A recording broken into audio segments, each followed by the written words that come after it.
Vida Fortis, um programa do Centro de Desenvolvimento e Inclusão Juvenil, CDIJ, da Santa Casa da Misericórdia da Praia da Vitória. Coordenação de Alvarino Pinheiro, Letícia Leal, Bárbara Faria e Marina Silva. Fortis, o lugar seguro onde te tornas mais forte. Olá a todos e a todas, sejam bem-vindos ao podcast Entre Nós, este podcast que é uma parceria entre o Centro de Desenvolvimento e Inclusão Juvenil Fortis, da Santa Casa da Misericórdia da Praia da Vitória, e o curso técnico de Profis de Animação Sociocultural da Escola Secundária Vitorino Nemésio.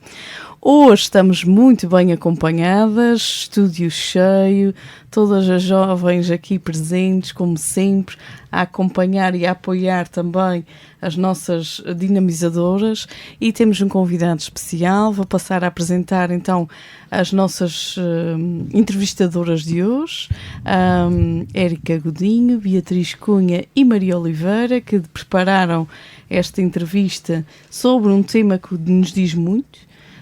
O tema do mês de Abril é a liberdade e para tal houve a sugestão de convidarmos alguém que tinha vivido de perto e com uma experiência certamente muito interessante para nos partilhar sobre o 25 de Abril. Temos hoje como convidado especial o professor Henrique Ornelas, antigo professor da Escola Secundária Jerónimo Emiliano de Andrade, atualmente reformado, certamente.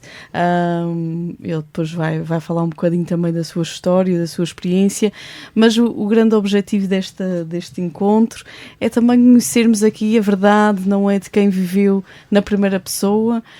Nós que já estamos aqui um bocadinho mais distantes, não é, desta grande revolução que foi o 25 de Abril. Nós já somos pós 25 de Abril, não tivemos oportunidade de viver o antes, e só conhecemos o depois, na verdade, e a parte boa do depois. Embora também, ao longo da conversa, se calhar também vamos falar de algumas coisas que, embora tenham sido um dado adquirido, também já estamos a perdê-las de outra forma. Então, muito bem-vindos todos e todas, obrigada, e vamos começar então a nossa entrevista. Boa tarde, primeiramente queríamos falar um bocadinho sobre a Guerra Colonial. Então temos aqui como primeira questão em que ano foi, que idade tinha e para onde foi? Eu fui incorporado no quarto turno aquilo, portanto as incorporações no Exército eram por turnos, eram 4 turnos durante o ano. Eu fui no último turno de 72, fui, portanto, para Tavira, onde fiz a parte portanto, havia depois 3 meses que era chamada a recruta, depois havia mais 3 meses que era a especialidade. Portanto, eu fiz 3 meses em Tavira a recruta e depois fui para a Póvoa de Varzim fazer a especialidade em administração militar.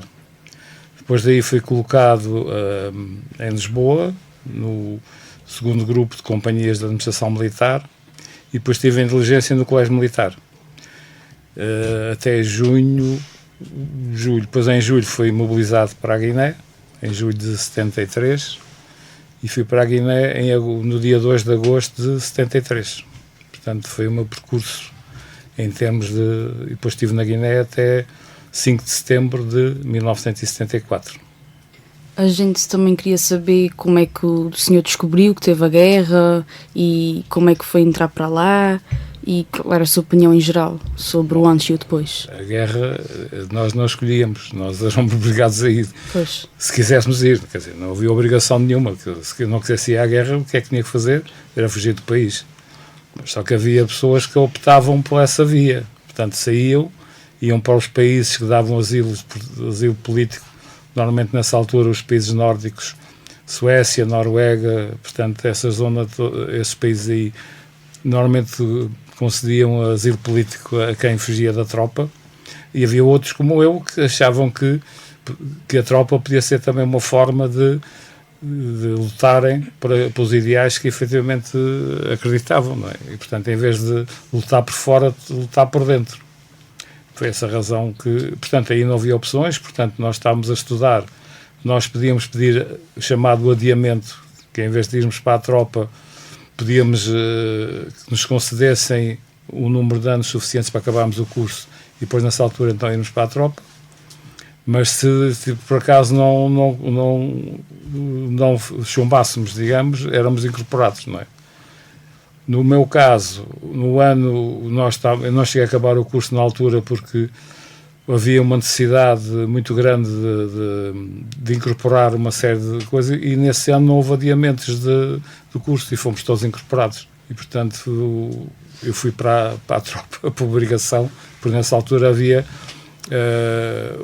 o serviço militar obrigatório. Portanto, chegava a partir dos 18 anos, e aqui há uma situação interessante, porque a maioridade nessa altura era aos 21, mas os mancebos, como se chamavam na altura, podiam ser cobrados a partir dos 18 anos. E, portanto, que eram considerados voluntários. E, portanto, a partir dos 18 podia-se ir para a tropa. Mas, na realidade, a maioridade era aos 21. Okay. Portanto, é mais ou menos este percurso. Mais alguma questão sobre esta área? Tinha uma curiosidade, quando é colocado na Guiné, como é que foi a sua reação? Como é que recorda-se?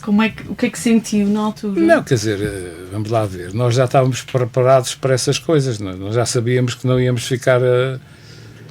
porque havia sempre uma hipótese de não ser mobilizado, na certa altura chamava-se mobilização, quando a pessoa era chamada para ir para o ultramar. Havia sempre a possibilidade de não ir, atendendo à classificação que se ficava na especialidade. Okay. Eu, por acaso, tinha uma boa classificação, eu tinha ficado em terceiro lugar na minha especialidade e portanto, tinha uma ligeira esperança de não poder ir.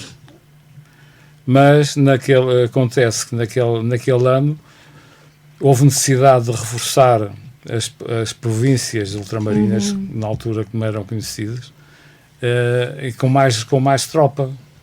E então fomos todos mobilizados, mesmo os que estavam dos primeiros classificados, e fomos todos. E, portanto, é evidente que entre a altura que eu entrei na tropa, ou seja, em outubro de 72, até sair da tropa, em setembro de 74, eu, com todo o meu percurso militar, acabei por lá estar há 13 meses. Aliás, 23 meses. Nós chegou porque normalmente uma comissão no ultramar eram 24 meses. Mas como se deu 25 de Abril, regressei mais cedo, porque na realidade era sempre 24 e nunca se estava 24, estava sempre mais. Porque ficava sempre mais tempo à espera de embarque e de maneira que era sempre mais. Mas uma comissão era sempre 24 meses no mínimo. Mas quando realizou 18 anos sempre teve aquela esperança de não ter que fazer o seu serviço, ou estava na cabeça que já estava ali posto, que tinha mesmo que fazer aquilo e tinha que ir? Porque na realidade existia, é preciso ver que a guerra colonial começou nos anos 60, não é? No início dos anos 60, 61, 62 por aí, estendeu-se até 74 praticamente. Portanto, você sabe que há uma série de anos que estão. É evidente que nós estávamos sempre preparados para poder ir. Nós não podíamos fugir. Aliás, como eu já referi aqui atrás, nós podíamos não ir. Era a questão de fugir do país, deixar a família toda, ir para um sítio desconhecido. Portanto, havia sempre essa hipótese. Mas nós já sabíamos, efetivamente, que de uma forma ou de outra tínhamos que lá parar, não é? Não havia hipótese de nós não fugirmos à tropa, não é? E você já na altura tinha construído família ou ainda era um rapaz solteiro? Não, eu quando fui para a Guiné já tinha casado. Eu casei em julho de 73. E a sua esposa fica cá ou acompanha-o na altura? Não, fica. Fica porque na altura não era seguro, porque nós íamos para o meio do mato. Quer dizer, se eu fosse mobilizado para uma cidade, nessa altura é evidente que sim. Mas também a minha mulher na altura também trabalhava, já tinha o seu emprego, portanto já não havia grandes hipóteses de ir. Mas houve muita gente que levou as mulheres consigo. Aqueles que ficavam nas cidades ou em zonas que efetivamente eram mais seguras, levavam as suas famílias. Qual é a sua opinião sobre a guerra colonial e quando foi lá e depois de acabar? Quer dizer, isto é assim, as guerras são sempre coisas más. Aliás, numa guerra, é aquilo que eu sempre digo, principalmente aos meus netos, é que numa guerra não há bons nem maus. Portanto, é evidente que nós podemos tomar partido por um lado ou tomar partido pelo outro. Agora, é evidente que nas guerras, chamada Guerra do Ultramar, havia os povos que se sentiam colonizados, que eram os povos, os de Angola, de Moçambique, etc., que de certa forma eram explorados, não é? E que chegaram a uma altura que efetivamente sentiram que podiam fazer mais do que aquilo que estava sido feito até agora. E, portanto, o que é que nós fazemos? Vamos tentar libertar-nos destas amarras, não é? E então começaram, mas como é do ponto de vista político não era possível avançar, então avançaram com a luta armada, não é? E foi por isso que... E então depois o governo português respondeu com a força, não é? Mandando tropa para lá para combater, efetivamente, as outras que nessa altura eram chamados os terroristas. Ao fim e ao cabo, os soldados que lutavam para a libertação do seu país, não é? Fundamentalmente era isso. E acha que na altura Portugal e os portugueses ainda apoiavam a existência das colónias? É evidente que sim, porque vocês não se precisam esquecer do seguinte, é que nós vivíamos numa ditadura nessa altura. E, portanto, havia, digamos que, como ainda hoje existe, vocês se forem ver, portanto, tudo o que é dito nos mídias tem sempre um objetivo de fazer com que as pessoas acreditem naquilo que se pretende, não é? É evidente que nas ditaduras isso ainda era mais forte, porque para já não havia oposição, não é? Não havia ninguém, as vozes que evidentemente muitas vezes apareciam eram presas, iam para a cadeia. Vocês esquecem-se que havia na altura a polícia política, que era a denominada PIDE, em que aí, portanto, as pessoas que efetivamente que não estavam alinhadas com o poder eram presas. Eram torturadas e uma série de situações que aconteciam, as famílias eram perseguidas, deixavam... inclusive. Exatamente, havia uma situação muito complicada, não é? E, portanto, é evidente que havia sempre aquilo que nós hoje podemos dizer, uma lavagem ao cérebro das pessoas. Portanto, as pessoas houve com convencimentos de que aquilo era necessário ir para a África, porque aquilo era uma quantidade de bandidos, queriam dar cabo da soberania portuguesa, etc. Uma série de afirmações que eram feitas na altura, que levavam as pessoas... E depois é preciso ver o seguinte, é que na altura havia muito analfabetismo. E muito racismo. E muito racismo. Muito Conhecimento também. Mas, acima de tudo, analfabetismo. Portanto, e a maior parte dos soldados eram pessoas que vinham das terras do interior, que tinham pouca informação do que se passava. E, portanto, mais facilmente eram induzidos nos ideais que se queriam transmitir, não é? E muitas vezes também acontecia, porque eram pessoas que vinham de uma área muito pobre e que, tendo um determinado rendimento, o seu rendimento passava a ser um rendimento maior, porque quando se estava a combater em África os vencimentos eram maiores e, portanto, podiam ter algum pecúlio depois lá, ganhar algum dinheiro para depois trazerem e virem para Portugal numa posição diferente. E, portanto, era muito mais fácil convencer as pessoas de darem uma espingarda e dizer vais para aí e matas. E, portanto, as pessoas porque durante a instrução militar havia a parte psicológica muito forte, não é? E essa parte de pegar uma espingarda e atirar, muita gente se calhar nem sequer sabia mexer numa arma. Não, mas por isso é que havia a instrução prévia para as pessoas aprenderem. Agora, quando tu vais para uma guerra dando-te uma espingarda, és tu ou o outro. E, portanto, ou morres ou matas. É uma questão de sobrevivência. É uma questão de sobrevivência. E muita gente depois ficou com imensos problemas. Hoje há uma série de deficientes das Forças Armadas, pessoas que ficaram no aspecto psicológico e psíquico bastante afetadas, não é? Ainda hoje toda a gente que passou pela guerra ficou sempre com alguns restícios desses problemas, uns mais, outros menos, mas ficam, toda a gente fica. Determinados sons, por exemplo, que ficam sempre no ouvido. Por exemplo, há um som que é muito semelhante, que é o som, por exemplo, de bater de uma tampa de uma arca, daquelas arcas. É um som muito parecido com a saída de uma bazuca. Por exemplo, os ratés dos carros antigos, por exemplo, eram muito semelhantes depois a determinados sons de determinados armamentos. Portanto, havia sempre depois, fica sempre no subconsciente. Eu conheci um senhor em tempos que eram os foguetes. Ele, por exemplo, quando ia para uma festa, o Espírito Santo, ou o fato de quando rebentava o foguete, ele tinha logo uma reação de se baixar, quase como se fosse uma granada ou algo. Exatamente, é isso. Fica sempre no subconsciente, fica sempre esse porque isso é instintivo. Portanto, qualquer som obriga sempre a uma reação. Eu estou aqui com uma curiosidade sobre depois o pós da guerra. Sim. Tipo, como é que o senhor se entregou assim na vida normal? Como é que foi essa adaptação do mundo selvagem, digamos, para um mundo mais civil e mais tranquilizado? Sim, mas isso nessa altura não havia o problema que há hoje do emprego. Nessa altura, eu por acaso, quando acabei a tropa, depois fui acabar o meu curso, não é?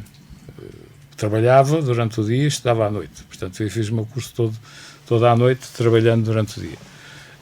Mas aí não havia o problema que há hoje do emprego, porque nessa altura nós é que escolhíamos o sítio para onde queríamos ir trabalhar, porque havia uma oferta de emprego muito maior e nós escolhíamos aquilo para onde queríamos ir, não é? Eu, por acaso, trabalhei, antes de ir para a tropa, já trabalhava, comecei a trabalhar com 18 anos, numa multinacional americana, e, portanto, como é que eles captavam os alunos nessa altura? Os alunos não, os trabalhadores. Eles iam às universidades e iam buscar aqueles alunos que tinham melhores classificados e ofereciam-lhes emprego. Para quê? Porque quando acabassem os cursos já tinham a preparação toda feita e, portanto, mais facilmente para eles podiam admiti-los porque já os conheciam. Portanto, a minha situação foi essa. Eu fui trabalhar para a empresa, para a IBM, que era uma empresa multinacional americana bastante conhecida, que tinha na parte da informática, que era a maior empresa na altura, que era a IBM. Eles pagavam-me, digamos, eu trabalhava só 4 horas por dia, ganhava nessa altura 1.600 escudos. Eles pagavam-me todo o meu custo do curso, portanto, materiais, portanto, os livros todos que eu comprava, as matrículas, as propinas, era tudo pago. E, portanto, eu estive aí até ir para a tropa. Depois, quando regressei da tropa, com o 25 de Abril, eles tinham cancelado as admissões. Eu voltei a entrar depois na IBM mais tarde, só em 75, e depois estive lá até 81, quando regressei depois aqui, à terceira. Porque era natural de cá, da Ilha Terceira. Sim, eu nasci na freguesia de Santa Luzia, na Rua da Maria Gaia, muito bem. número 29. Então era como é que eu vá para fora? Quando é colocado na... Não, quando eu fui estudar. Eu saí daqui, eu fiz o curso comercial, da Escola Industrial e Comercial. Fiz o curso comercial. Hoje em dia, a Biblioteca Pública de Angra, ao pé do Anexo, sim. tem aquele edifício. Que é da Cultura, a Direção Regional da Cultura. Aí é que era a escola. E, portanto, fiz o curso comercial, depois fiz a secção, porque na altura o curso eram 5 anos, depois havia uma secção preparatória para os institutos comerciais. Eu fiz a secção preparatória e depois fui para o Instituto Comercial para Lisboa, com 17 anos, quando eu saí daqui. Uau. Depois fui para lá a estudar e pronto, depois fiquei lá até 81, na altura depois quando regressei.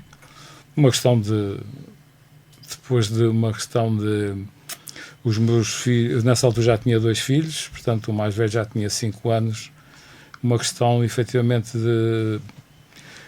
porque eu trabalhava, como disse, na multinacional e, portanto, os trabalhos nas multinacionais são muito complicados, porque nós temos de dispor bastante tempo e o nosso horário muitas vezes não se coaduna com o horário que nós muitas vezes gostamos, não é?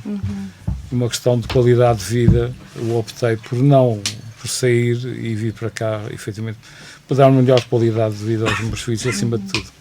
E eles ganharam muito com isso. Embora eles tenham nascido em Lisboa, consideram-se descendentes de gema. de gema. Que bom. Agora um bocadinho sobre o 25 de Abril. Sim. Onde estava no dia 25 de Abril? Isso é uma pergunta que era feita por um senhor que era jornalista, que fazia sempre. Onde é que tu estavas no 25 de Abril? Eu, no 25 de Abril, por acaso estava de férias em Portugal. Estava de férias em Portimão, que é no sul do país, no Algarve. E nesse dia apanhei o comboio às 7h30 da manhã, porque embarcava 2 dias depois para voltar à Guiné. E, portanto, não sabia de nada, portanto, só tomei conhecimento do 25 de Abril e dos movimentos do 25 de Abril quando cheguei ao Barreiro, porque nessa altura o comboio não vinha diretamente não havia a ponte, não havia comboio na ponte, portanto o comboio fica para a via até ao Barreiro, depois tinha que se atravessar o rio no Cacilheiro. Eu cheguei ao Barreiro por volta de 1 da tarde e vi que estava no Terreiro de Paço uma fragata em frente ao Cais das Colunas e um helicóptero a sobrevoar o Terreiro de Paço.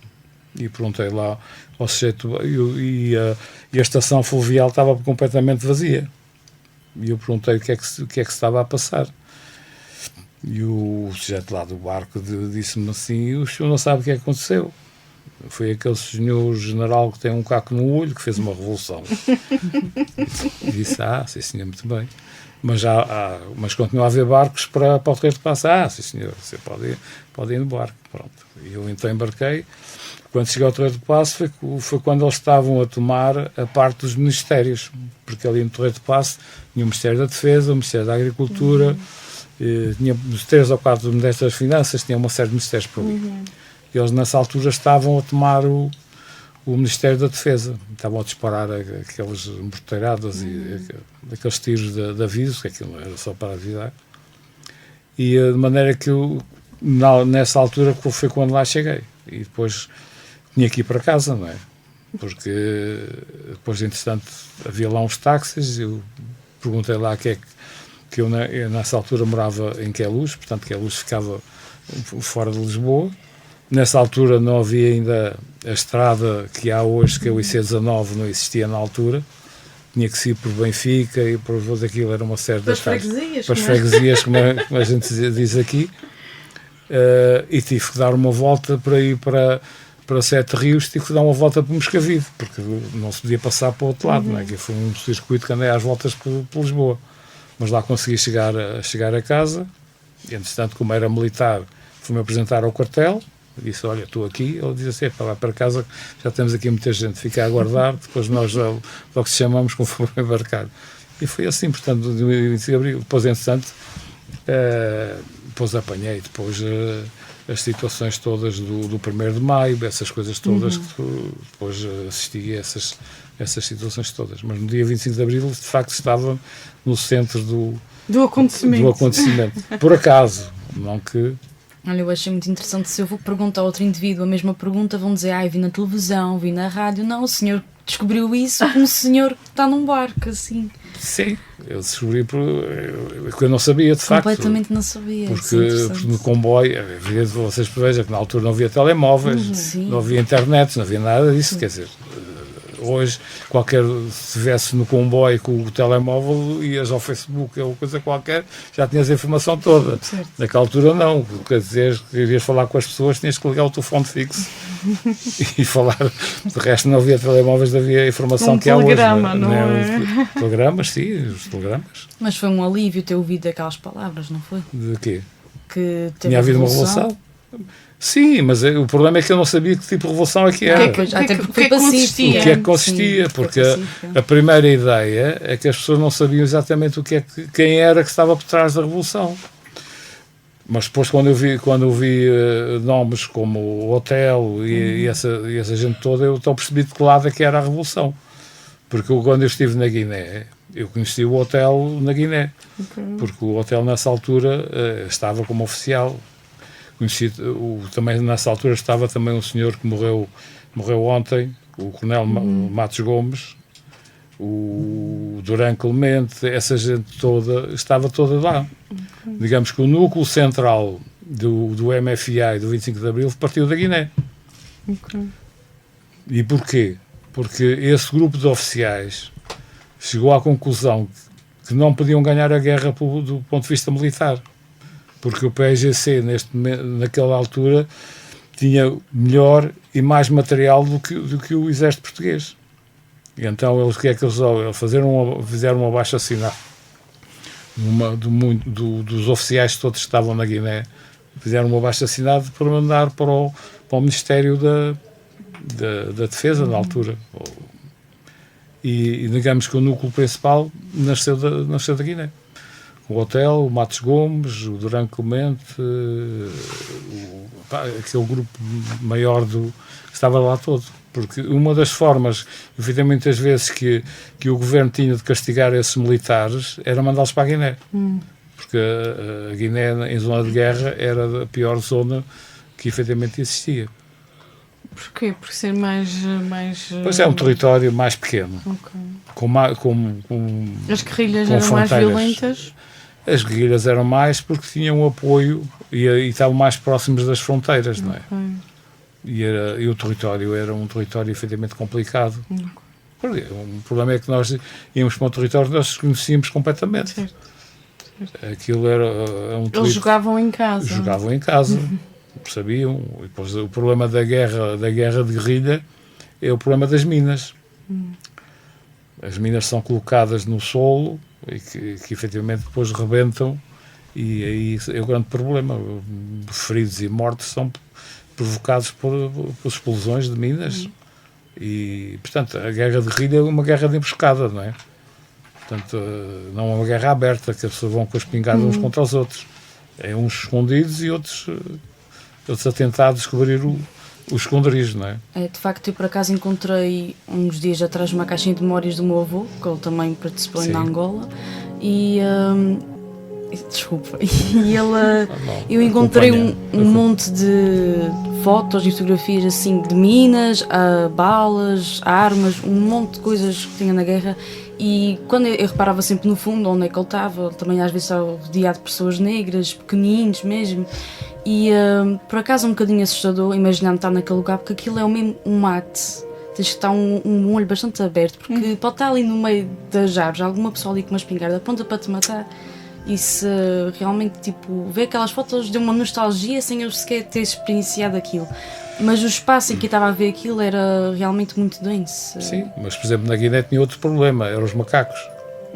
Macacos, literalmente macacos? Macacos mesmo. Olha... Na Guiné há um macaco que é chamado, é um tipo de macaco, uma raça que é chamado macaco-cão. Portanto, ladra como os cães. E atacavam vocês? E atacavam, eles punham-se nas árvores, nós passávamos e eles saltavam para cima de nós. E atacavam à dentada. Mandavam assim umas dentadas jeitosas às orelhas. E outras coisas. Olha, a nossa colega acabou de nos mostrar uma imagem desse tal macaco. Está aí o macacão, não é? Realmente tem uma cara bastante assustadora. Sim. Eu não sei o que é que eu tinha mais medo agora, se era da espingarda ou se era do macaco. Mete respeito. Mas esses macacos, a carne desse macaco era muito saborosa. Portanto, depois de falados... Opa, então vocês vingavam-se depois. Depois comia-se assados no forno. Ok. Não eram maus. Mas o macaco também atacava muito. Eles punham-se nas árvores, as colunas quando passavam, eles atacavam. Curioso. Já sabia dessa parte. Aí eu. Ok. Vamos passar para o 25 de Abril. A gente agora vai passar para a parte mais sobre o 25 de Abril em si, da Revolução. Sobre a Revolução.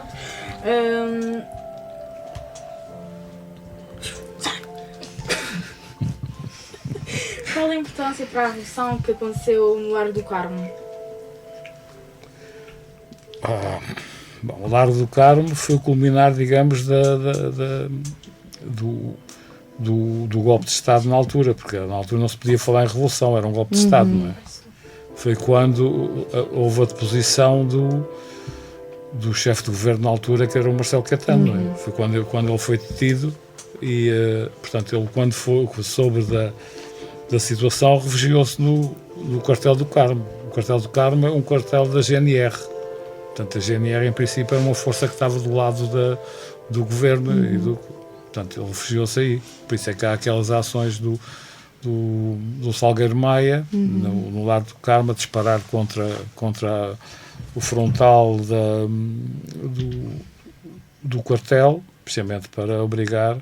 Foi nessa altura depois para aí. Aí é que houve, digamos, a substituição do poder. Caiu o Marcelo Caetano. Cai a ditadura, não? Cai a ditadura e, portanto, mas o Marcelo só se rendia a um oficial de general.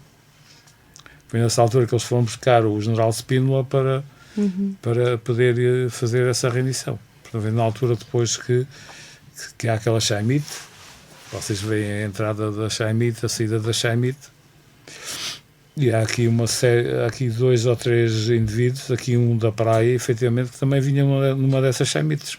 Curioso. Que é o Cabral, o Carlos Cabral. O seu Carlos Cabral passa a publicidade de vários estabelecimentos aqui na ilha. Ele foi um dos que veio na coluna do Salgueiro Maia. Uau, fantástico. E aqui na Terra havia mais 4 que vieram na coluna do Salgueiro Maia. Porque foi interessante. Mas foi o Largo do Carmo tem essa situação da passagem do poder da altura para o novo poder, digamos. E quando se apercebe efetivamente do que é que estava a acontecer, no sentido de, ok, caiu a ditadura, tudo o que eu conheço até agora, porque não nasceu numa época em que a ditadura fez parte da sua vida, como é que foi este novo Portugal para si? Como é que olhou, ou como é que se apercebeu do que é que vinha a acontecer? Isso é, digamos, que é quando uma pessoa está num colete de forças e que se liberta. A sensação é essa. Nós que efetivamente não podíamos. É preciso ver o seguinte: antes do 25 de Abril não havia liberdade. As pessoas não podiam falar livremente. Por exemplo, nós, nas universidades, nós nunca sabíamos com quem estávamos a conversar e se a pessoa que estava ali era informador da PIDE, não era informador da PIDE, se ia participar de nós, não ia participar de nós. Havia uma desconfiança sempre total. E, portanto, só núcleos muito fechados, de pessoas com amizades muito fortes, é que podiam exprimir muitas vezes as suas opiniões. De resto, não havia hipótese nenhuma. Por exemplo, havia muitas situações que nós estávamos na cantina, entrava a polícia ou o GNR por lá dentro para bater em toda a gente e mais alguns, não é? E, portanto, era toda a gente a fugir para não apanhar. Porque aqui a informação era poder, não é? No sentido de conhecimento era poder, no sentido de lado da palavra. É. E, portanto, havia, digamos que, uma repressão muito grande sobre todos aqueles que não pertenciam àquela ideologia, não é? E, portanto, nós não tínhamos liberdade, é evidente, nós não tínhamos liberdade. É preciso ver o seguinte: por exemplo, as mulheres, para saírem do país, tinham que ter autorização dos maridos. Sim. Portanto, não podiam sair. As mulheres para serem, por exemplo, empresárias, tinham que ter uma autorização do marido para poderem ser. Portanto, não tinham liberdade. Não podiam votar, por exemplo. Antes do 25 de Abril as mulheres não votavam.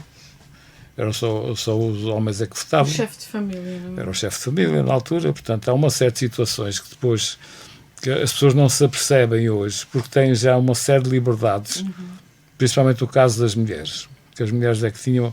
E as mulheres ganharam uma certa importância no país devido à guerra. Porque como os homens foram mobilizados e chegavam a estar centenas de milhares de homens na guerra, as mulheres tiveram que ocupar o lugar dos homens. Por isso tiveram acesso a determinados empregos que, se não fosse a guerra, não tinham. Portanto, estavam destinados a quê? A serem donas de casa. Estarem em casa, tomar conta dos filhos do marido, fazer a lida da casa. Portanto, era isso que as mulheres, em princípio, estava destinado antes do 25 de Abril. E mesmo que um homem quisesse, de alguma forma, não pensasse assim, mesmo que tivesse outra forma, não aceitasse, a força também do peso, não é, do próprio sistema, sim, não lhe permitia... Não permitia, porque a pessoa depois era até vista de uma forma diferenciada, não é? Portanto, havia sempre isso. Eu acho que o grande vantagem do 25 de Abril foi para as mulheres, acima de tudo, porque ganharam uma série de um estatuto que na altura até não tinham. Puderam ter uma liberdade muito maior na escolha das suas profissões, na escolha de poderem sair livremente. Na altura não havia hipótese nenhuma disso, não é? Até mesmo a questão contracepcional, não é? As Sim. mulheres não tinham acesso à pílula, nem outro tipo de contraceptivo. Aliás, isso era considerado um crime, não é? Exatamente. Isso era criminoso na altura. Ainda hoje há muita gente que considera isso, não é? Sim, ainda e há um retrocesso, e neste momento há um retrocesso em relação a esses padrões. Nós hoje verificamos um certo retrocesso em relação a esses padrões. Nos dias de hoje, 50 anos depois, eu penso que houve um retrocesso em relação a algumas ideias, algumas mentalidades que voltam outra vez a ser essas mentalidades antigas. Sim. Já que estamos a falar de mudanças, também fiquei aqui com uma curiosidade, já que o senhor é ou era professor, não sei se gosta de ser chamado professor, claro. Sentiu que se tinha alguma diferença na educação comparado com antes, já que antes também tinha muita diferença na questão de alunos e professores e relacionamento entre Sim, eu também, eu antes do 25 de Abril não fui professor, de maneira que não posso falar posso falar como aluno antes do 25 de Abril. Essa a questão. Com a minha experiência de aluno. Agora um professor foi só depois do 25 de Abril. Como aluno antes do 25 de Abril, evidente que nós tínhamos os padrões que eram impostos pela educação na altura. Portanto, Deus, Pátria e Família, que eram os três ideais. Havia uma organização que era a Mocidade Portuguesa, que era uma organização paramilitar, digamos assim, que nós éramos obrigados a frequentar, mesmo que não quiséssemos, tínhamos que ir. Portanto, havia um padrão de educação muito definido. Por exemplo, o que é que nós tínhamos que fazer? Portanto, sempre que chegámos à escola, ninguém se sentava, ficava toda a gente em pé, à espera que o professor entrasse, e antes de começar as aulas tínhamos que cantar sempre o hino nacional. O hino nacional era sempre cantado, e com o sinal, efetivamente, de coisa, com a fotografia do Salazar na frente da escola, e com um crucifixo ao lado. Eram, digamos, que os padrões das escolas. Vocês forem ver fotografias das escolas da época, o que é que lá vê? Havia a fotografia do chefe de Estado, do Presidente da República e um crucifixo. Eram os três símbolos que tinham que obrigatoriamente estar nas salas de aula. Depois como professor, depois de 25 de Abril, noto que há uma degradação do ensino. Porquê? Porque nunca se assentou numa reforma completa e, portanto, há sempre mudanças, quer dizer, nós nunca assentámos numa reforma completa do ensino. Houve um erro muito grande quando eles extinguiram os cursos comerciais e industriais e ficou tudo um nível de ensino. Depois, mais tarde, tentaram recuperar através dos profis e dos cursos tecnológicos e disso tudo, mas para mim houve um grande problema porque a extensão desses cursos, nós falamos da extensão desses cursos, mas é certo que esses cursos permaneceram até finais dos anos 90. Porque deixaram de ser cursos diurnos e passaram a ser cursos noturnos. Porque ali na Escola Geral de Emiliano de Andrade, até a final dos anos 90, esses cursos permaneceram. Ainda o curso complementar de comercial, o secretariado, esses cursos ainda permaneceram durante muitos anos depois de terem acabado. Depois, com a criação dos profis e desses cursos de âmbito mais técnico-profissional, houve novamente uma mudança a nível de ensino. Agora, há uma degradação grande em termos de valores, principalmente em relação aos alunos hoje, tem valores. Porquê? Porque também deixou-se de respeitar muito o papel do professor. Isso também motivado também pela prática política que foi feita. geralmente do Ministério da Educação também, houve uma altura em que o professor deixou de ter razão e deixou de ter, digamos, poder perante os alunos. Os alunos é que valiam tudo e é que podiam fazer tudo o que quiserem, e o professor, se manifestasse contra, estava logo arrumado. O grande problema foi esse. E o problema, efetivamente, depois da questão da mudança constante dos currículos, a mudança constante dos manuais, mudança constante, porque leva uma variação completa e as pessoas depois não sabem. Um aluno, durante o seu percurso escolar, tinha 2 ou 3 reformas durante o ano. E depois chegava uma altura que o que vinha por trás já não servia, o que ia para a frente também não dava, e as pessoas também acabavam por ter uma certa desmotivação. E hoje acontece a mesma coisa. E depois também há uma degradação da parte social. Portanto, hoje socialmente as pessoas estão muito mais, digamos, agressivas do que eram há uns anos atrás. Porque também porque as pessoas ficaram com a ideia que a escola ia educar os alunos. Ora, a escola não educa ninguém, porque a educação tem que partir sempre de casa. O que a escola faz é dar meios para que as pessoas sejam mais cultas e sejam mais evoluídas. Agora, a educação vem de casa. E nós não podemos, muitas vezes, tive alguns problemas entre aspas, portanto, eu durante a minha atividade toda letiva nunca pus um aluno na rua, da sala de aula, porque isso é das coisas que os alunos muitas vezes provocavam, que era porque não estavam com interesse na aula, era ir a provocar para ver se saíam da aula. E o castigo maior é eles continuarem na aula. Realmente. É uma boa perspectiva. Convidar a sair é a parte mais fácil. É a parte mais fácil, isso é o que eles queriam. A maneira de continuar na aula era a parte mais difícil. Mas eu notei, efetivamente, nos últimos anos que lecionei, eu nunca tive problemas nenhum com alunos, por acaso, foram sempre educados, mas muitas vezes também acontece porque as pessoas também não se dão ao respeito. Porque é preciso ver o seguinte: o professor perante o aluno não pode ser um amigo que põe o braço por cima e que vai beber copos ao fim de semana. Tem que haver sempre um distanciamento entre o professor e o aluno. As pessoas podem ser até familiares, podem ser conhecidos, mas dentro de uma sala de aula, numa escola, tem que haver sempre um distanciamento. Porque senão, depois a disciplina não funciona. E o respeito, na verdade, não se impõe. Conquista-se, não é? É um caminho. É um caminho, exatamente. E impunha-se um bocadinho nas reguadas também. Certo. Essa questão da reguada, isso é outra história. Porque isto não era com reguadas, isto era um sistema de ensino que existia na altura em que os professores efetivamente tinham... É preciso ver que nessas alturas a preparação dos professores não é igual à preparação que é hoje. Porque hoje já existe a psicologia educativa, já existe uma série de coisas. Nessa altura, os professores há 60, 70 anos atrás não tinham nada disso, quer dizer, iam também os pais em casa também, quando havia problemas, eram reguadas também. Era o chamado pau de marmoleiro, não era? Que era ali nas costinhas ou nas mãos que também resultava. Ainda hoje era uma fatada, assim, uma palmada no rabo, e a coisa ia andando. Hoje, evidentemente, não é possível isso, atendendo ao desenvolvimento da humanidade. Isso hoje não é possível resolver os problemas à pancada, não é? Mas a questão da defesa não é das crianças, que tal como temos a defesa da mulher, não é? Que falou há pouco, que também surge um bocadinho no segmento da consciência, não é?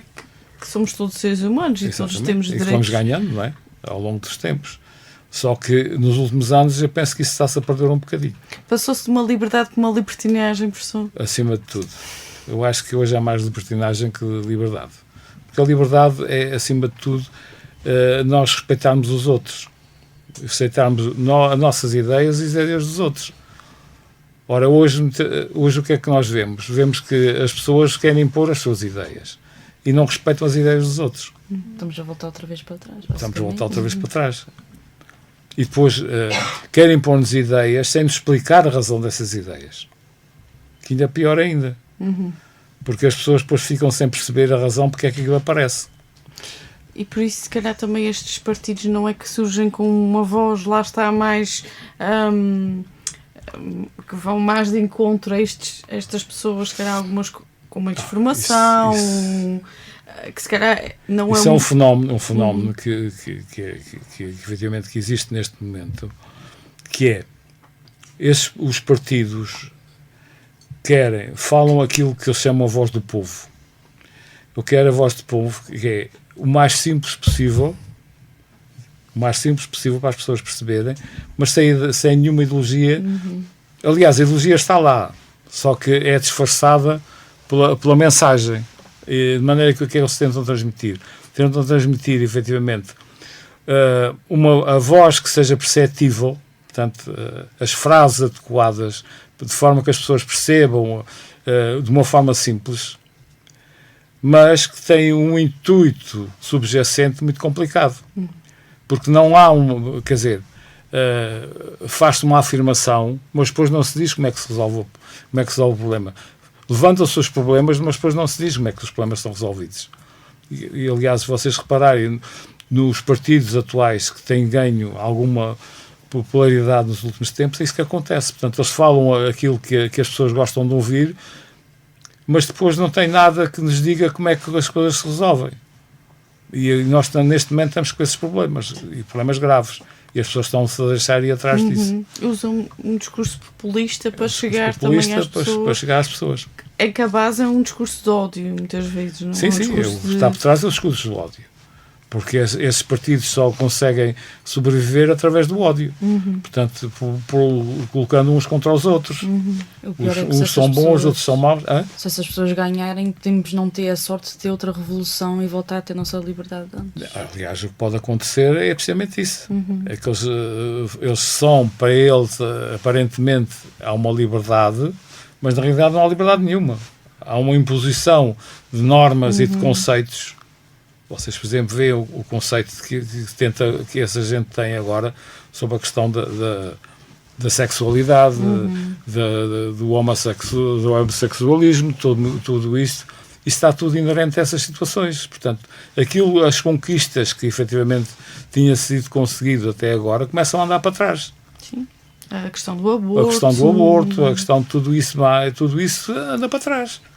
E vocês neste momento vejam que esses partidos que aparentemente são a voz do povo, não são a voz do povo nada. Eles são a voz deles que querem servir do povo.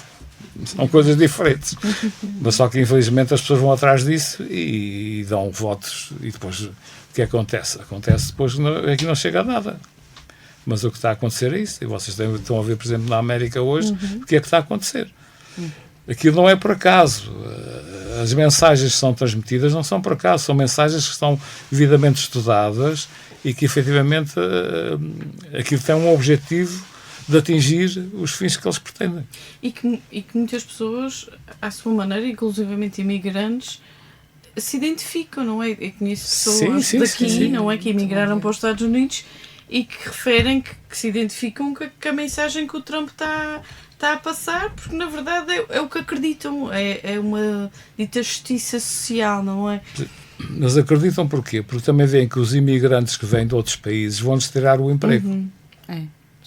Sobretudo isso. Mas também tive muita uma defesa própria, porque eles esquecem-se que neste momento os empregos que esses imigrantes obtiveram quando foram para lá são os empregos que estão que eles começaram e agora eles depois também sentem que estão a ser ameaçados.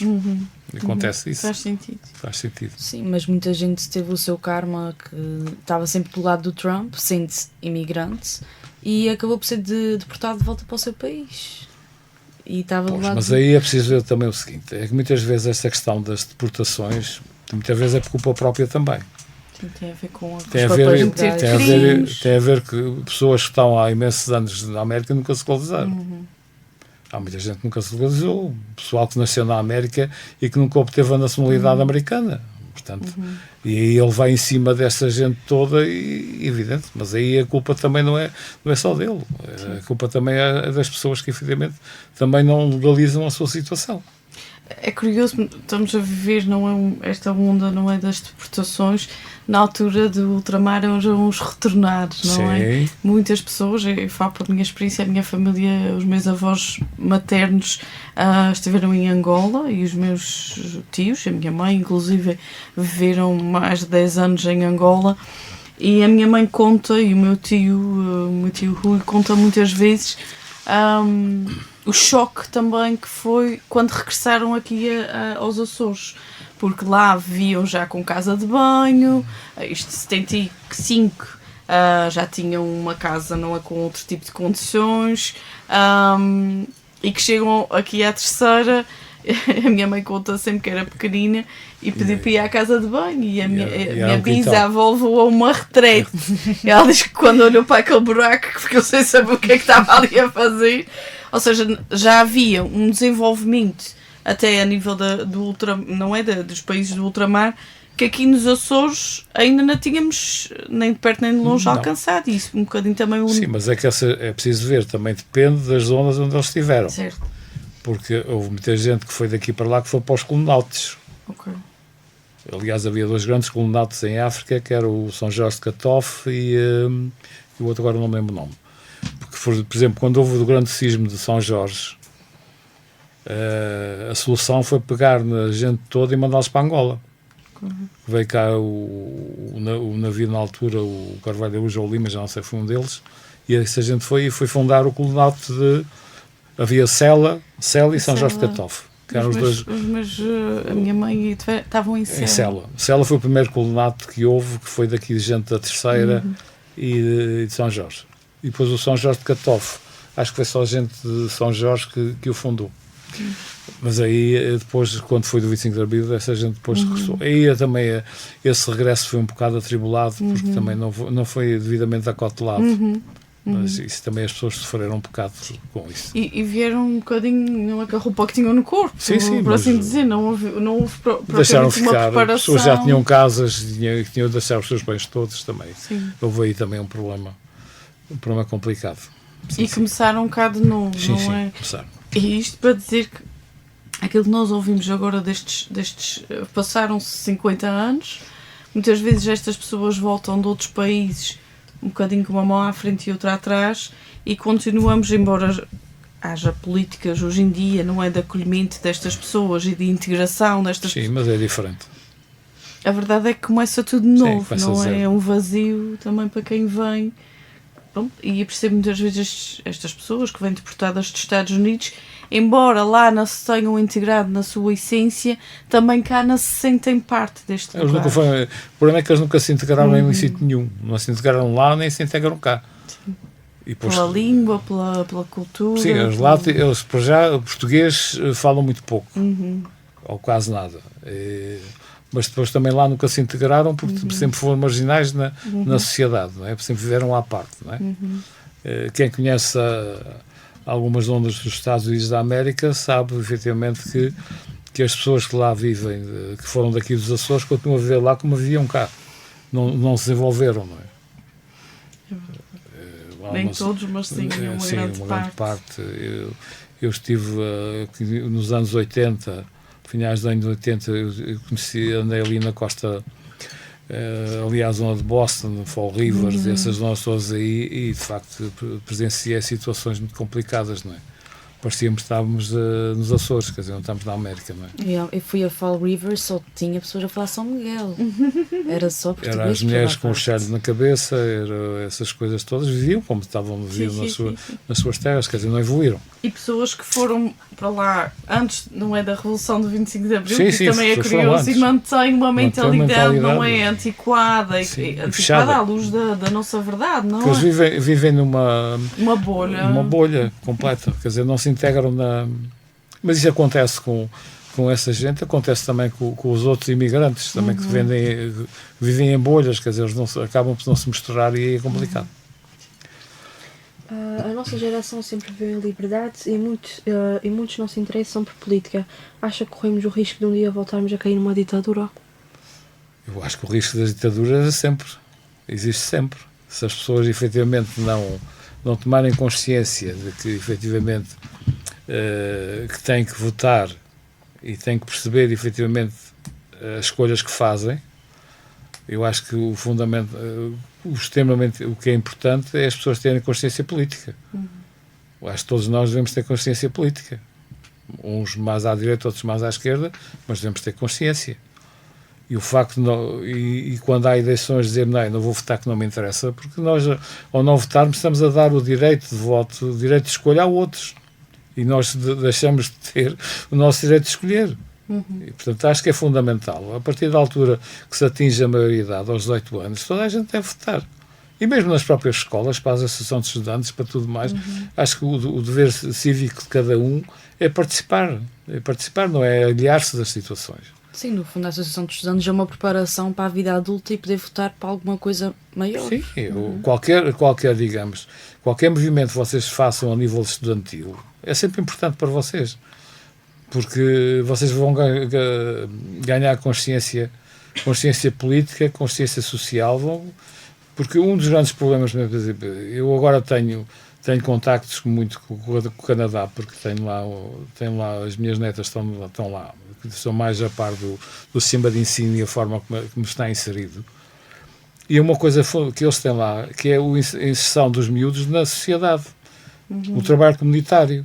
Portanto, uma das coisas que faz parte, efetivamente, do currículo dos alunos é o trabalho comunitário.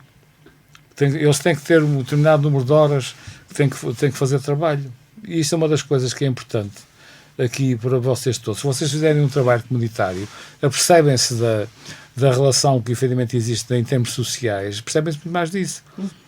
Ora, se estiverem sempre fechados na escola, por exemplo, aquilo que vocês fazem aqui é muito importante para o vosso desenvolvimento, porque vocês têm contacto com muita gente, com assuntos diversos e que vos leva efetivamente a perceber muitos assuntos. Se vocês estiverem fechados só na escola a ver os vossos manuais, vocês não chegam lá.